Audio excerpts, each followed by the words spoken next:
Mon podcast IMO.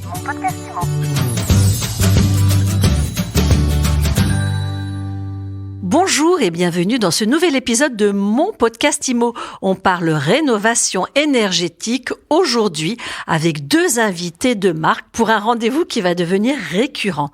Comment la loi climat et résilience affecte vos projets de rénovation d'appartements en copropriété? On en parle tout de suite avec Thierry Vignal, président de Mastéos. Bonjour. Bonjour Ariane. Et Michael Nogal, ex-député qui a œuvré, qui a été rapporteur de la loi climat et résilience. Bonjour. Bonjour.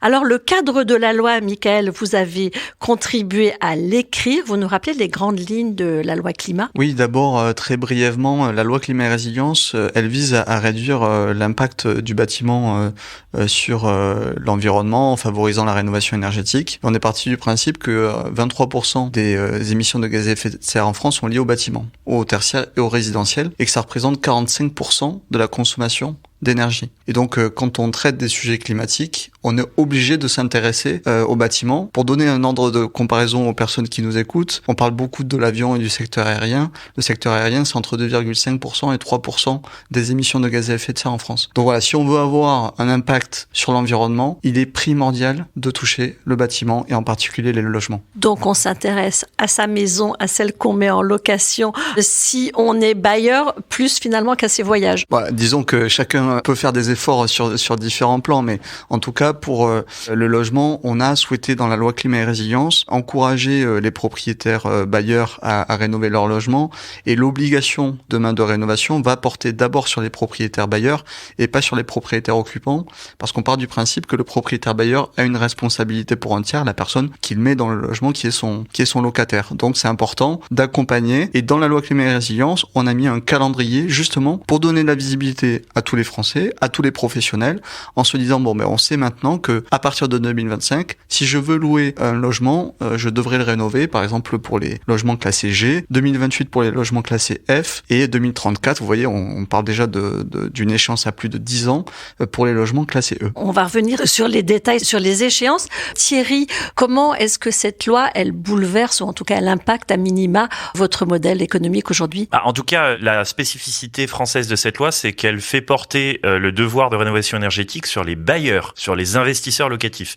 Ce qui est vraiment étonnant, et c'est peut-être une bonne chose. En tout cas, effectivement, la clientèle de Mastéos, je dis pas qu'elle panique, mais à l'approche des dates butoirs, on commence vraiment à sentir une fébrilité qui vient du fait qu'une réno énergétique, ça implique des moyens assez considérables, surtout pour des appartements en copro, qui concernent la moitié des logements en France. Ça demande un financement à 5 chiffres, qui n'est pas très très bien financé par les banques finalement, et ça demande des moyens humains et un staff d'artisans RGE si possible, c'est-à-dire avec l'habilitation environnementale, ou alors en tout cas disponible pour faire ce genre de rénovation qui est extrêmement technique, surtout pour des copros, parce en copro on n'a pas d'isolation par l'extérieur, on n'a pas de pompe à chaleur, on a un cumul de monogestes qui viennent s'additionner et qui demandent à faire appel à plein de corps de métiers différents.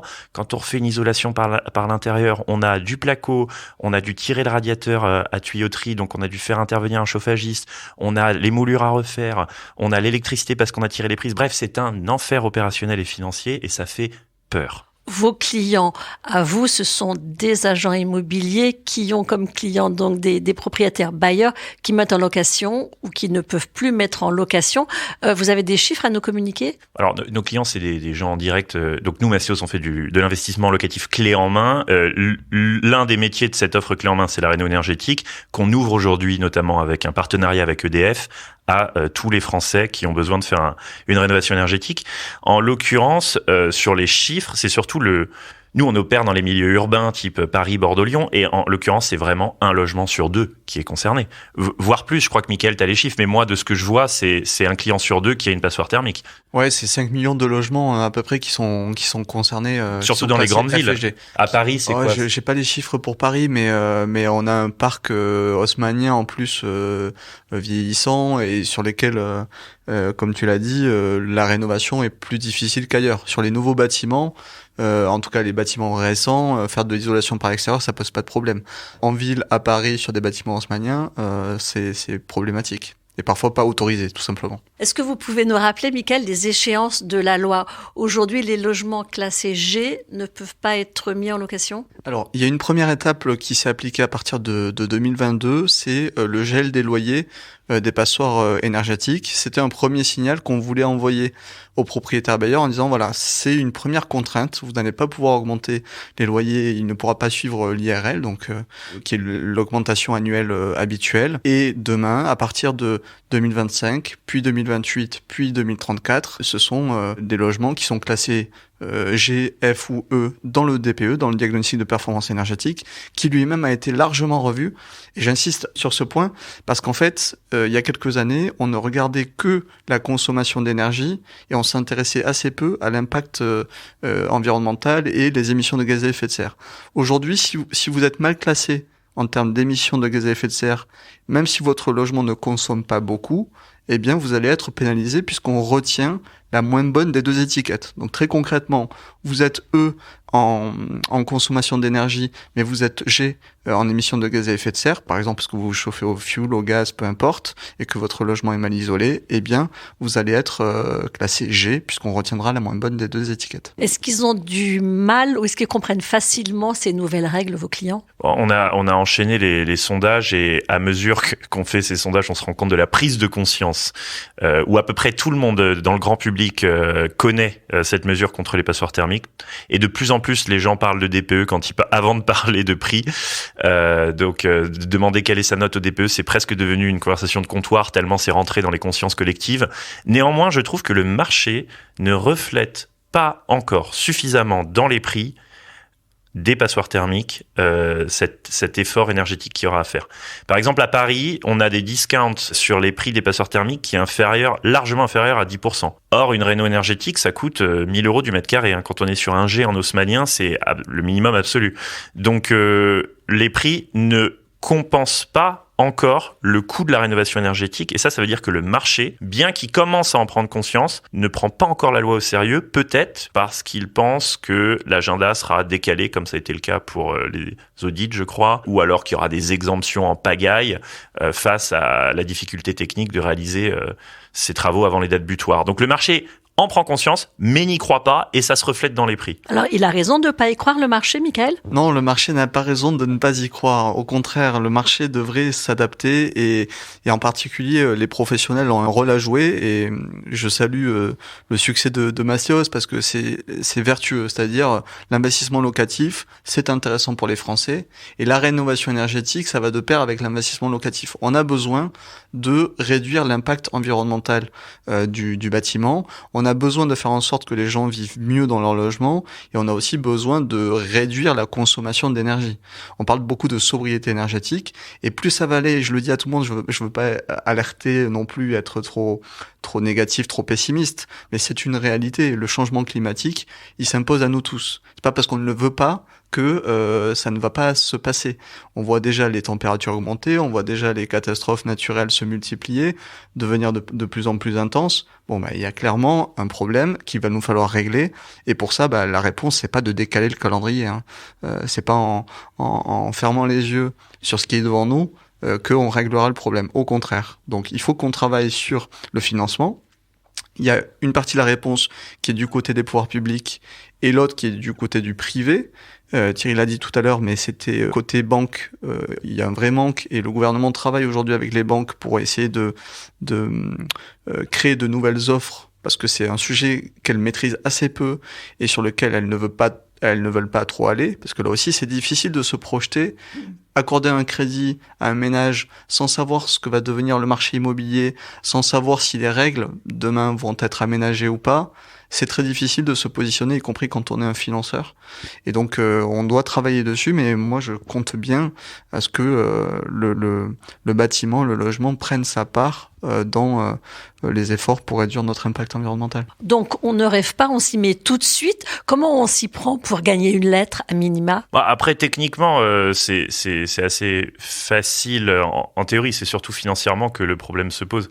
Il y a un petit côté discours de riche à se dire il suffit de faire ci, ça, et en fait, avec quel argent je le fais?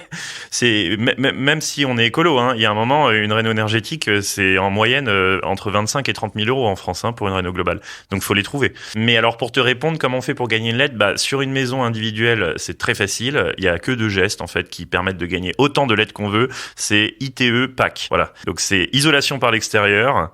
Sur des maisons en crépi, c'est facile. C'est une enveloppe, c'est un gros manteau dans lequel on enveloppe une maison et ensuite on met une pompe à chaleur et la combinaison des deux a un impact incroyable. On peut monter très très très haut dans l'alphabet. En revanche, quand on est en copro, on en a parlé, ça devient beaucoup plus complexe techniquement parce qu'on est privé des 2 gestes qui font gagner le plus de LED, c'est-à-dire l'ITE et la PAC. Et donc, solution alternative. Bon, alors je suis propriétaire d'un studio que je mets en location dans une copro ancienne, j'ai un DPE G, je fais quoi ? Je demande à la copropriété de traiter les combles parce que ça fait aussi partie d'une grande...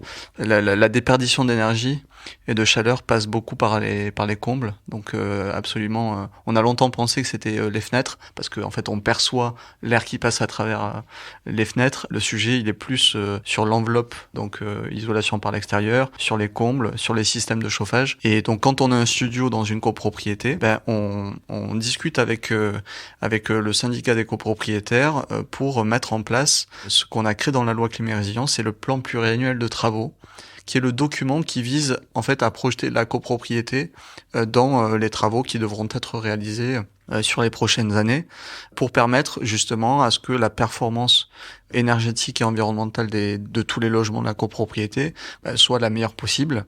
Alors aujourd'hui, avec les nouvelles normes RE 2020, on a des bâtiments neufs qui sortent en A ou B. C'est plus difficile sur l'ancien d'atteindre ces 2 classes énergétiques, mais on peut passer de la classe F à la classe C ou D, ce qui permet à la fois d'améliorer la performance du logement, et puis encore une fois, et j'insiste, derrière ces discussions de calendrier, de technique et de financement, on parle de la vie des gens, quoi. Donc notre ambition à tous, ça doit être de faire en sorte que demain on vive mieux dans son logement, qu'on habite à Paris, qu'on habite en Corse, qu'on habite à Toulouse, qu'on habite à la campagne ou en ville, peu importe. C'est ça qui doit nous animer. Alors, imaginons que j'essaye de faire des travaux chez moi, mais finalement, je fais mon possible, mais ma note, mon DPE s'arrange pas.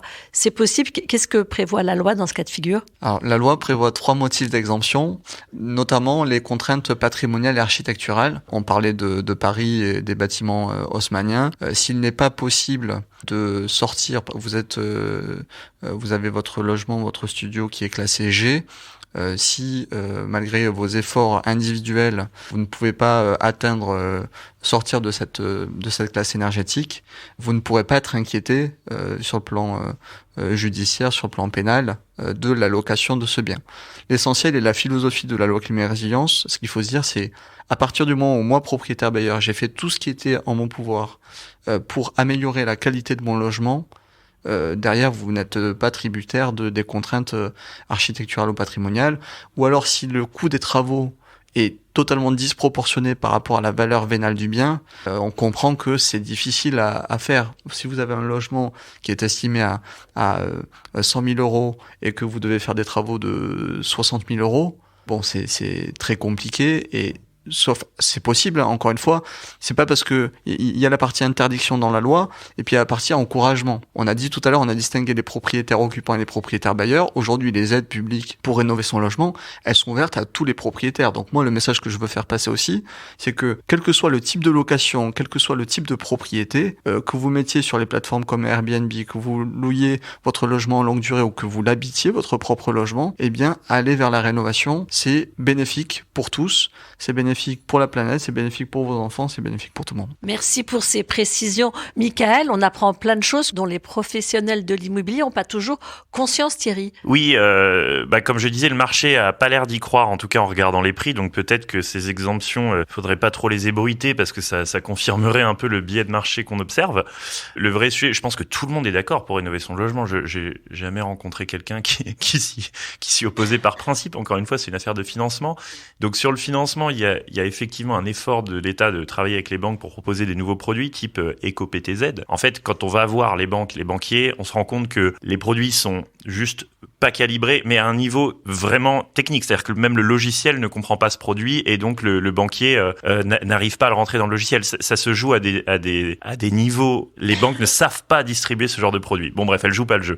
Et il y a un deuxième élément qui peut contribuer à faire réagir les propriétaires, c'est le fiscal. Et là, on a eu le super déficit foncier où ça c'est incroyable. Pour 1 euro de travaux, on peut en déduire 2 en réno énergétique. C'est fantastique. Alors, si on a le fiscal et qu'on a le bancaire, c'est gagné. Là, on a le fiscal, le bancaire, on l'a pas pour des raisons techniques que je viens d'évoquer et parce que c'est pas des produits qui rapportent aux banques, donc elles n'y voient pas d'intérêt. Et l'État pense que les banques sont des ONG, mais non, il faut quand même leur donner une carotte à la fin. Et là, elle voit pas la carotte sur les co-PTZ. Donc, elle joue pas le jeu. Une fois qu'on a débloqué ça, il y aura un troisième problème, c'est le manque de staff, surtout en RGE. Je crois que c'est un artisan sur 10 en France qui est RGE, donc qui peut... Alors là, justement, vous nous rappelez le cadre pour que les travaux soient valides et doivent être exercés par un artisan labellisé. En fait, tout artisan peut faire une réno énergétique. Et Mickaël le dira mieux que moi, mais de ce que je comprends, c'est que pour les aides, il faut être RGE. C'est ça. Néanmoins, mon expérience de terrain, et tu me contrediras probablement, mais c'est que les aides, les subventions, elles concernent surtout les gestes type PAC ITE. Nous, sur les gestes chez Mastéos qu'on pratique en copro, on a très peu d'aides et surtout on a une clientèle qui a des revenus plutôt élevés, donc ils sont pas forcément éligibles aux aides. Et à la fin, ils voient, vu le faible montant de subvention par rapport au surcoût pratiqué par les artisans RGE, l'équation financière marche pas. Donc autant passer par des artisans normaux, non RGE, pour mes clients en tout cas. Alors oui, tu l'as dit, les aides, en fait on est éligible aux aides si on passe par un artisan labellisé RGE, reconnu garant de l'environnement. C'est ce label. Et donc en fonction du type de revenu, il y a en effet des personnes, MaPrimeRénov par exemple, le choix qui avait été fait quand on a transformé le crédit d'impôt transition énergétique, le CITE, en MaPrimeRénov, c'était de flécher les subventions publiques vers les ménages qui ont le moins en fait, et pour les encourager eux à faire plus de rénovation, parce que on voit que chez les ménages les plus modestes, c'était un sujet qui n'était pas du tout traité. Ensuite sur le financement, là aussi il est en train d'évoluer. Jusqu'à présent, par exemple si on prend les chiffres de 2022 de l'ANA, c'est 700 000 rénovations qui sont financées avec MaPrimeRénov, et seulement 10%, et c'est l'objectif qu'on va devoir augmenter, seulement 10% qui sont des rénovations globales. C'est quoi une rénovation globale ? C'est une rénovation qui étudie les 6 postes de travaux d'une rénovation énergétique.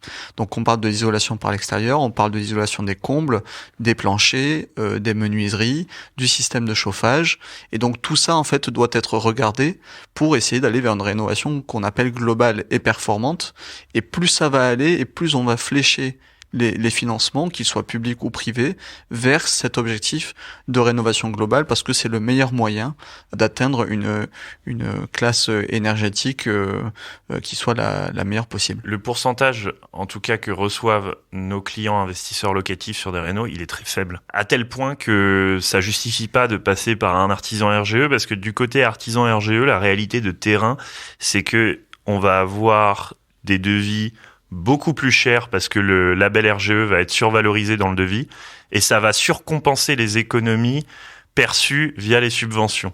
Le combat que moi je mène, d'abord que j'ai mené en tant que député, aujourd'hui en tant que conseil, puisque j'ai monté ma société Convergence où j'accompagne les professionnels de l'immobilier, c'est de développer des nouvelles solutions de financement, parce que c'est à la fois normal que l'État et la puissance publique, orientent les financements vers les ménages modestes, mais il faut réduire le reste à charge pour tous les ménages. Peu importe les revenus, la priorité c'est la rénovation énergétique, c'est faire en sorte qu'on ait des logements qui soient les plus performants possibles et que les gens y soient bien dedans. Donc que l'on gagne le SMIC 1300 €, que l'on gagne 10 000 € par mois, on peut ne pas avoir aussi l'épargne nécessaire pour financer des dizaines de milliers d'euros de travaux. Et donc réduire le reste à charge, c'est majeur si on veut massifier la rénovation énergétique et faire en sorte que les propriétaires, en particulier là où c'est le plus difficile, c'est-à-dire en copropriété dans les centres urbains, puissent financer ces rénovations énergétiques. Donc ça passe par MaPrimeRénov pour certains, ça passe par les C2E, les certificats d'économie d'énergie, qui sont des financements apportés par les énergéticiens, et ça passe demain par le développement de nouvelles solutions de financement. J'y travaille avec quelques acteurs du secteur, donc j'espère que dans les prochaines semaines et les prochains mois, on pourra annoncer certaines choses. Tant que le sujet du financement n'est pas traité par les banques, la manière dont je vois les choses se dérouler, c'est les propriétaires de passoires thermiques se retrouvent dos au mur, n'ont pas l'épargne pour financer la réno énergétique, doivent vendre avec une décote. Côté acheteur, cette décote, à mesure qu'elle grossit à l'approche des dates butoirs, elle va attirer des investisseurs opportunistes qui vont acheter. Pourquoi l'acheteur est avantagé sur une réno énergétique par rapport au vendeur ? Parce que, et ça c'est technique, c'est bancaire, quand on achète, on peut adosser un prêt travaux à un prêt immobilier. Et en l'adossant, on l'étale sur 20-25 ans. Et ça, c'est un avantage en or côté acheteur, parce que le vendeur, lui, comme il n'est pas sur un nouveau projet immobilier, il ne peut pas adosser un prêt travaux, donc il va aller faire un prêt ad hoc chez CTLM ou Cofidis, qui va être extrêmement agressif. L'acheteur, lui, il est sur un prêt immobilier étalé sur 300 mois, auquel il peut adosser un prêt travaux, y compris travaux rénovation énergétique, donc ça va être lissé dans le temps, ça va être hyper indolore, et donc je pense que la réno énergétique va se faire par un transfert de propriété des passoires thermiques, des vendeurs qui peuvent pas financer vers les acheteurs qui peuvent adosser un prêt travaux réno énergétique et un prêt immobilier et l'étaler dans le temps. Et c'est comme ça que ça va se passer. Pour l'instant, ça n'est pas le cas parce que les décotes ne sont pas suffisamment pricées par le marché. Mais à mesure qu'on s'approche des dates butoirs, ce transfert va se faire. Et les acheteurs vont financer via un prêt immo la réno énergétique. C'est pas le meilleur des scénarios. Je préférerais qu'il y ait des produits bancaires pour les propriétaires et qu'ils soient pas forcés de vendre à la casse. Mais c'est le seul moyen que je vois aujourd'hui. Oui, Thierry a raison. Le moment de la mutation, c'est-à-dire la vente d'un bien ou une succession, de toute façon, c'est aussi le moment le plus simple pour réaliser des travaux, parce que faire une rénovation globale et performante quand on est soi-même dans le logement ou qu'on a un locataire dans le logement, c'est évidemment plus compliqué, plus contraignant. Parfois, ça va obliger à quitter le logement pendant quelques jours, voire quelques semaines. Et donc ça aussi, cette dimension technique opérationnelle, il faut la prendre en compte. Moi, ce que je dis, c'est que à la fin, on parlait de bâton et de carotte. Le bâton, on va dire, c'est la loi climat et résilience avec les échéances. La carotte, c'est tout ce qui va venir après, le développement de la filière, les subventions, les financements bancaires, et que l'un ne peut pas aller sans l'autre. Donc oui, il faut rénover le plus vite possible, mais surtout oui, il faut mieux accompagner. L'État y travaille, les acteurs économiques et bancaires doivent y travailler aussi, mais moi je suis convaincu que c'est un beau chantier, et surtout le message de la fin, c'est que Mastéos en est la preuve, il y a des opportunités économiques derrière la rénovation énergétique. C'est pas simplement une contrainte, que l'on soit propriétaire, que l'on soit investisseur, peu importe, ou professionnel de l'immobilier évidemment, il y a des opportunités économiques à se lancer dans la rénovation énergétique. Merci beaucoup à vous deux, Thierry Vignal. Je rappelle que vous êtes le président de Mastéos, et un grand merci aussi à vous, Michael Nogal, ex-député et surtout rapporteur de la loi climat et résilience. Quant à nous, on se retrouve très vite pour un nouvel épisode de Mon Podcast Immo, à écouter tous les jours sur MySuite Immo, sur toutes les plateformes d'écoute, et on se retrouve avec Thierry Vignal et Michael Nogal très vite aussi pour un nouveau rendez-vous rénovation énergétique consacré cette fois au financement de vos travaux. Mon Podcast Immo. Mon Podcast Immo.